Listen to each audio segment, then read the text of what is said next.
It was a slightly surreal address, littered with quotes from pop songs by artists ranging from Eminem to Elvis.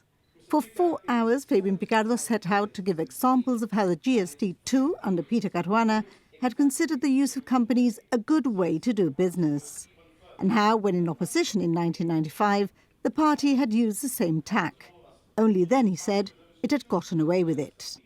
The chief minister said the opposition, therefore, had no real reason to vote against the budget. And why is the book unfit? Why is the budget system unfit? Why do they have to vote against the budget? For one simple reason. Because since coming into government, his phrase, since coming into government, the GSLP Liberals are diverting capital projects into companies. Mr. Speaker, that is a sick joke. It's a sick joke. He's been here now for 3 years. He might have said it the first year.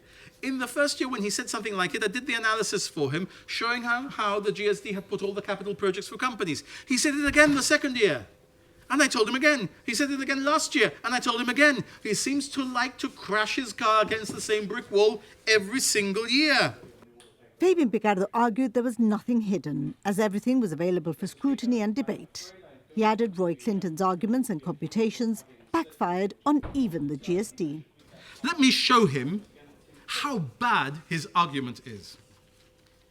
2007-2008 was an election year. 2007-2008, the financial year. We were here in summer 2007 debating the budget. They declared a budget surplus of £15 million, £15.9 million. But they spent £23.5 million via the companies.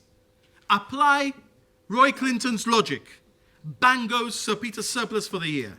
He ends up with a deficit of £8 million.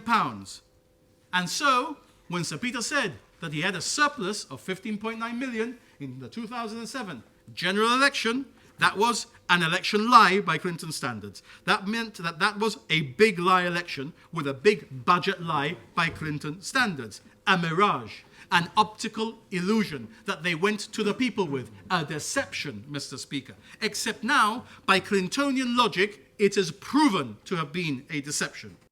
Victoria Keyes and the opposition's allegations that it benefits a few and for the rich featured prominently. The Chief Minister set out to rebut this, saying it was the first time in history the taxpayer was making something out of an investment. It was the GSD, he said, who had sold the crown jewels when it sold post-war properties, and the GSD who had first lined up the developers who were now going to go ahead with this project.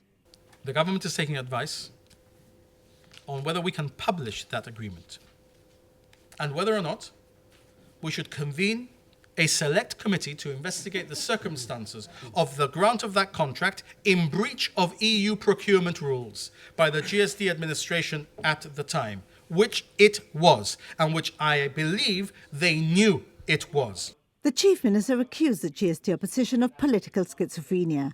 He asked what they'd do to bring down recurrent expenditure, saying they couldn't advocate meeting claims and paying private pensions willy-nilly and then complain of rising costs. The electorate would be the judge of who was telling the truth. This budget, he said, is for everyone. The appropriation bill was passed by government majority with the GSD opposition voting against and independent Marlene Hassan Naon in favour.